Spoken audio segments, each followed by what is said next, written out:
Доброго времени суток. Хочу снять повторное видео результаты эксплуатации камина Лафат спустя 2 года. Как производится чистка, какой ресурс, какие недостатки и какие положительные отзывы. Значит, недостатки. Первое.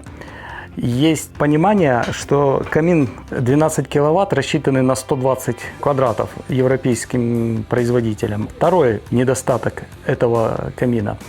Он имеет свой произвольный шум на уровне кондиционера. И запчасти некоторые здесь, вентиляторы и наддувы, очень напоминающие запчасти на кондиционеры, то есть сами вентиляторы. Шум пилеты, когда насыпается в чашу. И поэтому вывод такой: в спальню я не рекомендую. Плохую пилету не рекомендую сразу этот камин. Как осуществляется чистка? Покажем.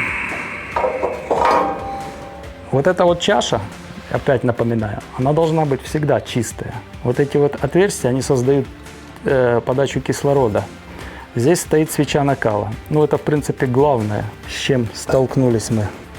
Сейчас мы произведем чистку, и будет показано, как оно лучше всего.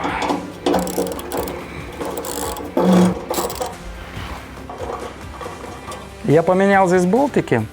И купил их в магазине каленые, надо ставить, потому что те, которые делаются заводские, они очень некачественные.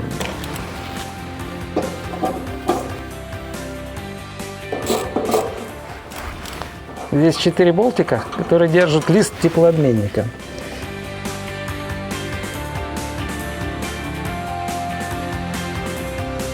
Вот в этом теплообменнике очень серьезный нюанс, который мешает потом при чистке работать. Вот эта вот крышка, вот здесь вот, она должна вот здесь вот вплотную прилегать к этому трубопроводу подачи пилеты. Когда пилета выскакивает, и если здесь появляется зазор, она спотыкается об этот буртик, вот этот вот, и тем самым здесь создается затор. В результате этого затора забивается трубка подачи пилеты, и шнек останавливается, ну и дальнейшие все сопутствующие проблемы. Снимаем лист.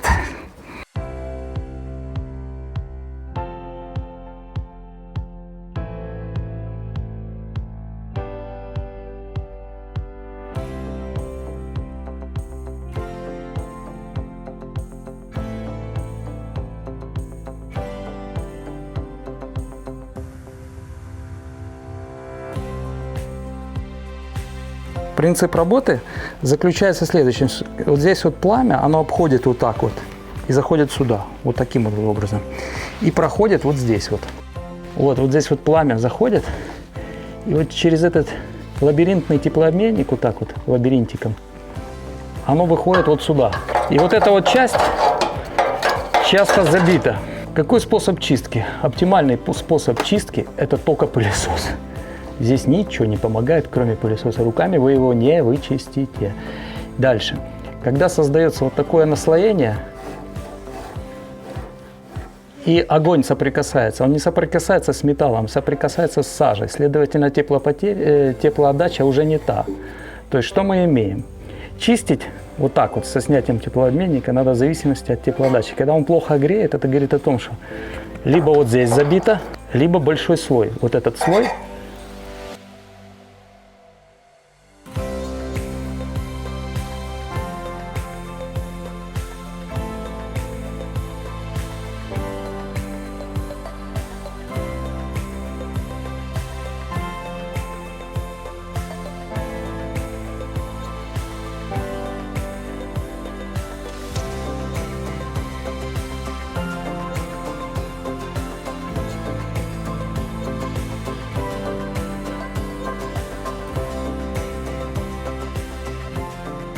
Вот через эти трубы проходит наддув горячего вода, а эти трубы обдаются пламенем.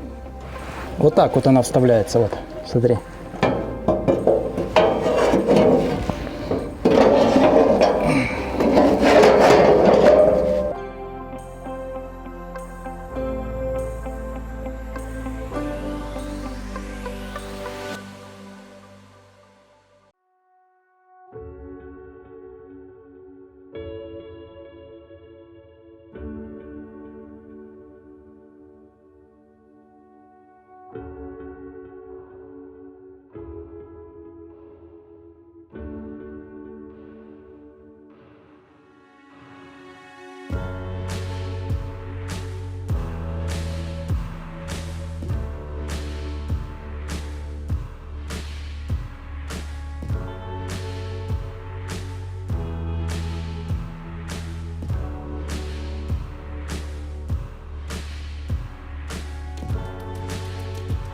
Отсюда дует горячий воздух.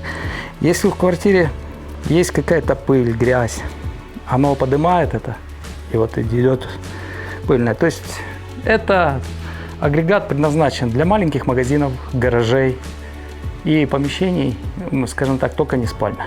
Шумно, сыпется пилета. Это недостатки. Положительные свойства: экономность, долговечность, бесконечный ресурс. Листы эти, железо, вот второй год, ничего с ними не случилось.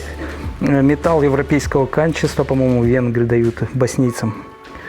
Ну, еще могу сказать следующее. Еще раз повторюсь, если нет пилеты хорошей, не вздумайте брать.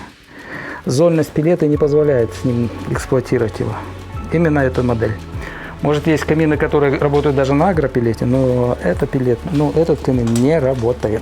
Какая еще проблема была вот лично на моем опыте с этим камином? Здесь дом старый, большие теплопотери. И камин был хоть и 12 киловатт, но 70 квадратов он был не в состоянии нагреть при минус 25 до температуры отключения. То есть, что это говорит? Комнатный термостат выставлен здесь на 21 градус. То есть 22 он должен набрать. Набирал он максимум 20. То есть не добирает 1 градус. Следовательно, что в чашу сыпется пилета, и он по 7, по 8, по 10 часов горит, не выключаясь. Это создает следующее. Когда сюда 10 часов не отключается и сыпет сюда пилету, здесь идет набор зольности. То есть зольность набирается. И вот такая куча. Сейчас я создам данную ситуацию в той мере, как она выглядела по факту неисправности. Ничего, с Богом. Включаем. Настройка пламени автоматическая лучше всего. Вентилятор автоматический. Температура выставленная 21. Пилета. Зольность на 2. Включаем котел. Все, и смотрим. Это сам процесс розжига магический такой. Вообще родители говорят, что получили новый телевизор.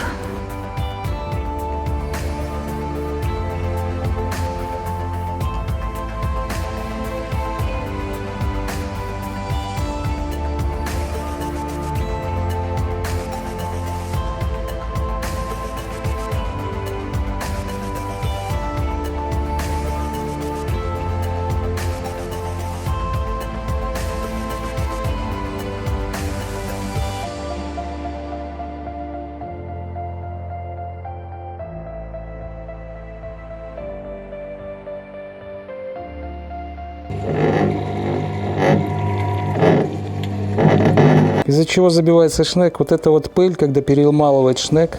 Вот. И надо периодически, останавливать котел, вычищать просто бункер. И вот эта пыль, она не дает шнеку крутиться. И вот если внутри, то вот это вентилятор такой же используется на кондиционерах, это поддув воздуха. Это используется дымосос на наружный выход. Это засасывает воздух. Вот свеча накала.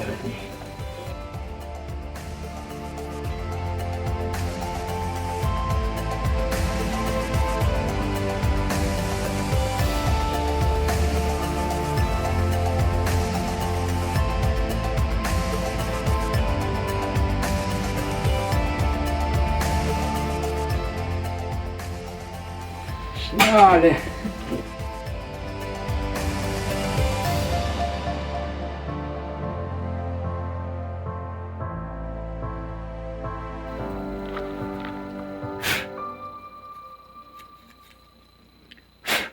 Вот сюда подшипничек поставить не хотели, наверное.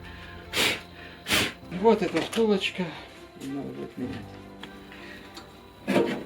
Лично мое мнение, идет выработка вот этой втулочки, мне кажется. Люфтит. Чуть сюда подшипник не всунуть.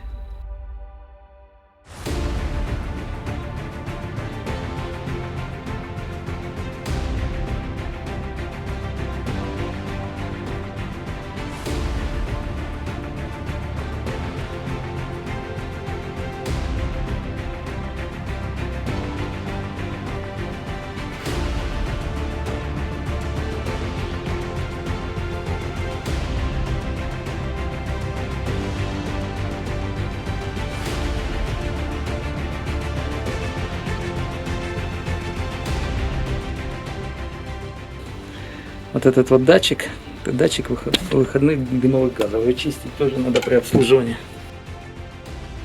Что я рекомендую лично?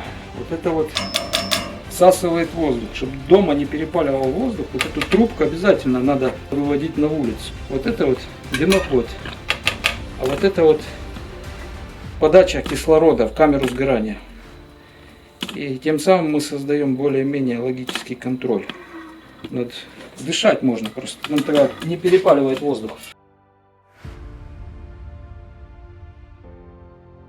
Здесь вот указано монтаж дымохода, то есть здесь не должно быть 90-х углов. Вот.